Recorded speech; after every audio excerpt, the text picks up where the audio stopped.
Hi guys, hope you're well. So you all know me as maybe a crazy Tassie devil, the gal in her bikini doing yoga, or whatever you know me as. This is who I am. I'm a zillion different things and I don't even know who I am. It's kind of one of those things that unravels through life. I kind of confuse myself and confuse the world around me, but at the same time, I also have been blessed to journey through this world and find myself at the same time. And through that experience of going through my life and continually growing, I ended up writing this book, which many of you have been really wonderfully supportive of, and filled my heart with your words and shares and stories. And I had a few requests to give some books away and to sign some copies, and I've been able to make this happen. So I'm giving away 3 signed copies of this book to 3 people. And what we're going to do over the next 3 weeks is do a couple of exercises in the book. And I'm going to ask you to tag me. The tag is below. And through that tag, I will select the 3 winners. What I'm hoping to do is to help someone that is struggling too, because we're all healed and unhealed, and there's no right or wrong way, but there is opening our minds to other ways. And so one of the things that I notice a lot of people talk to me about and ask me about is they often ask me, and you all ask me, how I keep fit. And it took me a long time to understand an answer for that story. And that's what I want to highlight: story. Choosing compassion over stories in our head, chapter 3. So here I'm going to talk a little bit about it, and then I'm going to give you the little bit of work to do. And you can post whatever you like that feels like it resonates to show that you are practicing your journey. So people often ask me how I keep fit. It's really a great question, and I think many of us, and I personally used to believe it, is sticking to this rigid routine. And to some extent, that's very true that we need a routine. But at times that routine becomes limited because life is not A to Z. And so in that belief leads us, many of us, to think that we have failed. So we have failed because we missed 1 day of training, or we have failed because maybe we ate something super yummy which wasn't in our diet. But that's false. That's a false story. If we skip a day of training or eat something yummy 1 day, it doesn't mean we've failed. And I know that to be true because for 7 years, after regaining my fitness from pregnancy and also going through the traumas, there were many days I didn't show up. But here I am right now. And so with missing those days, the key is that I just accept with compassion why I can't train those days that I can't show up.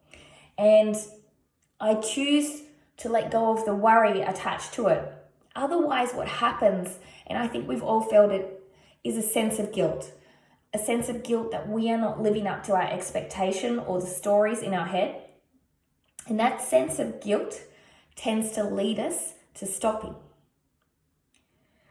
And it did lead me to stopping until I realized that the story in my head had the power to win over truth to prevent me from achieving my goals.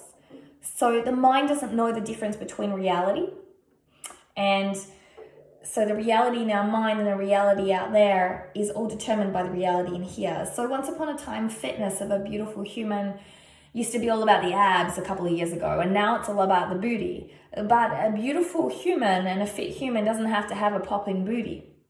However, society has given us so many visuals of a popping beauty that we assume, therefore, that is the designated disposition of our physical structure when we go to get fit.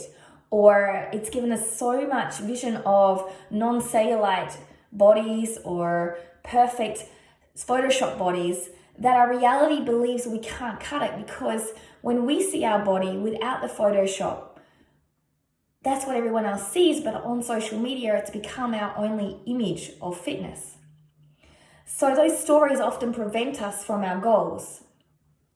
Whether we know it or not, we tend to carry around untrue, unhelpful stories and beliefs in our head about all the sorts of things, including about ourselves. And if we're not careful, these can hold us back in all sorts of ways, yet it can be really hard to identify and unpick these stories. So the question is, how do we begin? And in this chapter 3, I go further into it, but here's the homework for you. Detaching from our expectations, how liberating would it feel to simply embrace whatever emerged and enjoy each moment instead of being so caught up in the shoulds and shouldn'ts? So tell me, how liberating would that feel to you and why? Quietening our inner critic. Does a little nagging voice in your head tell you you're not quite good enough? How amazing would it be if we could learn to be less affected by that voice? So how does that voice affect you?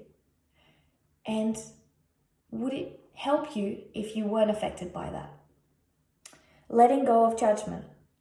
Wouldn't the world be a nicer place to live if we could learn just to be kind to both ourselves and others rather than looking for faults and weaknesses? I know that's been the hardest thing I've struggled with.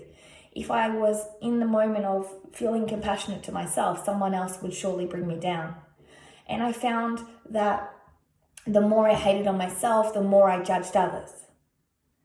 So when I started looking at what I could do with who I am and the things that were good enough to do something with, the looking for faults and judgments in others became a place of compassion and respect for their journey, because I knew how hard it was. I knew that keeping fitness for 7 years was super hard, or regaining fitness after a child, because so many people haven't been able to obtain that or keep their New Year's resolutions.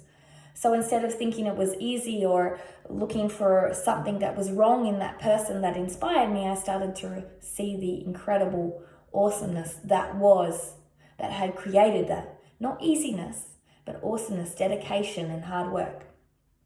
You see, once we learn to gently let go of all the unhelpful stories that we've been carrying around in our heads, as if they're truths, we can turn the page and move in a new, more compassionate chapter of our lives. Not just for ourselves, but for the world around us. So you can either choose one of these things to answer, or you can choose to talk about ways that you have been changing the stories in your head. I'm really looking forward to reading your context, seeing if you want to flow, if you just want to talk, if you just want a photo of yourself, being unapologetically yourself. And remember to quote the hashtag so I can see it. Mention me, and I want to share you in my stories, to share the ways in which each human is different, becoming themselves in hope that it may help another, because there's no one way to heal. There's over 7 billion different ways. So by shining our lights helps another person to see there's another way in case they haven't found it yet.